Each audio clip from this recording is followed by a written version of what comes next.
अस्सलामुअलैकुम dear students. सो ये हमारी 2.1 एक्सरसाइज है। 2.1 एक्सरसाइज के 4 क्वेश्चन जो पहले थे वो नहीं करवाए थे और वो हमने करने हैं। तो आइए स्टार्ट करते हैं। क्वेश्चन के अंदर कह रहा है what is interest. What is interest I मालूम करना है on rupees 1880.90 for 1 year. N हमारा 1 है। ऑन रुपीज़ 1880.90 ये हमारी प्रिंसिपल अमाउंट है पी। Simple interest 5 1/2%। अब 5 1/2 को हमने किस तरह से लिखना है? 5 1/2, 5 × 2 10। और ये जो एक यहाँ पे होता है उसको इसमें जमा करते हैं। 10 × 1 उसको 2 पे कर दूंगा डिवाइड, यानी कि ये कुछ इस तरह से हो जाएगा। 5 × 2, इस 5 को और इस 2 को हम ज़रब करते हैं। जो भी आंसर आता है उसमें जो यहाँ पे ऊपर होता है उसको हम जमा कर देते हैं और उसको हमने डिवाइड करना है 2 के ऊपर, डिवाइडेड बाय 2। और 2 का जो है उसको फिर हमने 100 के ऊपर डिवाइड करना है, वो परसेंटेज वाला 1/100। इसको डिवाइड कर दूंगा मैं 100 के साथ, तो ये वैल्यू आ जाएगी 0.055। अब सिंपल इंटरेस्ट का जो फॉर्मूला है वो है PIN पिन। प्रिंसिपल अमाउंट हमारी 1880.90 है, ठीक है। 1880.90 ज़रब 0.055 वही है जो हमने ये कैलकुलेट किया है। और उसके बाद मल्टीप्लाई बाय 1। इसको इसके साथ ज़रब करूँगा और उसको 1 से ज़रब करूँगा, तो मेरा जो सिंपल इंटरेस्ट है वो 103.45, ये मेरा आंसर आ जाएगा। नेक्स्ट जो मेरा क्वेश्चन है 2.1 का क्वेश्चन नंबर 2 है, जिसमें वो कहता है find the simple interest. Simple interest हमने मालूम करना है on rupees 4 lakh. 4 lakh invested for 5 years and 6 month at the rate of 4%। Simple interest हमने मालूम करना है। अमाउंट हमारी 4 लाख है और नंबर ऑफ ईयर जो है एन वो हमारा है 5 साल और 6 महीने। 5 साल और 6 महीने जो है, यानी कि इसको मैं जब लिखूंगा तो मैं लिखूंगा 5.5। इसको मैं लिखूंगा 5.5, यानी कि 1 साल को अगर मैं 2 पे डिवाइड करता हूँ, ठीक है, तो वो 6 महीने रह जाएंगे। तो अगर मैंने इसको ईयर्स में लिखना है तो मैं इसको लिख दूंगा 5.5। 5.5 यानी कि 0.5 का मतलब है कि 6 महीने, क्योंकि जो इशारिया के बाद गिनती होती है ना वो 10 तक चलती है। वो 10 तक चलती है इशारिया के बाद गिनती। तो अगर हाफ होगा तो मैं 0.5 लिखूंगा।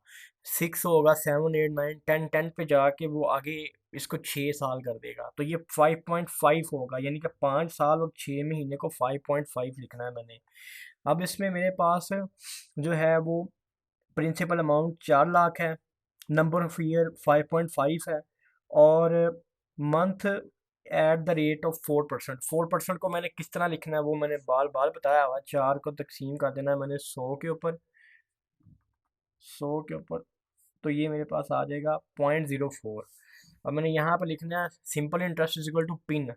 Principal amount 4 lakh, rate of interest 0.04 जो कैलकुलेट हमने किया है ये 0.04, और नंबर ऑफ ईयर 5.5। इन सबको मैं मल्टीप्लाई करूँगा तो 88,000 जो है वो मेरा आंसर आ जाएगा। तो ये भी क्वेश्चन हमारा सॉल्व हो गया। क्वेश्चन नंबर 3 है इसके बाद, तो आइए देखते हैं उसमें क्या कहता है वो।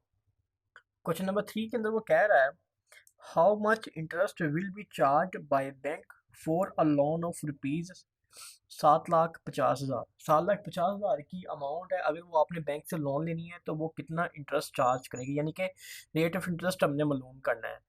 और मैंने आपको बताया था कि जो लोन की अमाउंट होती है ना वही हमारी यानी कि प्रिंसिपल अमाउंट होती है।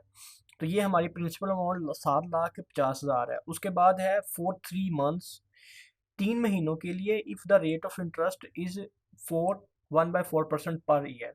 4 1/4% पर ईयर, यानी कि इसका मतलब ये है कि रेट ऑफ इंटरेस्ट उसने बताया है ईयरली, और जो उसने नंबर ऑफ ईयर दिया है, नंबर ऑफ ईयर उसने मंथ्स के अंदर दिया हुआ है। तो आपको पता है कि जब हमने मिसाल के तौर पे अगर साल के हमने महीने बनाने हैं, कि साल को मैं अगर 2 पे तकसीम करता हूँ तो मेरे पास 6 महीने आ जाएंगे। अब साल जब साल से महीने बनाने हैं तो फिर साल को हम ऊपर रख रहे हैं। अब अब इन्होंने मुझे क्या दिया हुआ, अब इन्होंने मुझे दिए हुए महीने, अगर महीने से मैंने साल कैलकुलेट करना है तो मैं 3 को तकसीम कर दूंगा 12 के ऊपर, यानी कि ये इशारिया 25 जो है वो मेरा नंबर ऑफ ईयर होगा, यानी कि ये मैंने महीने को कन्वर्ट कर दिया हुआ है साल के अंदर।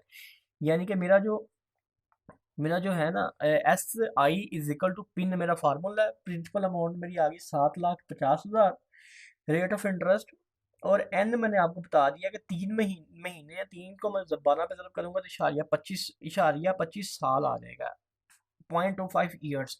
अब रेट ऑफ इंटरेस्ट इन्होंने कैसे निकाला है? रेट ऑफ इंटरेस्ट मैंने आपको बताया हुआ है कि 4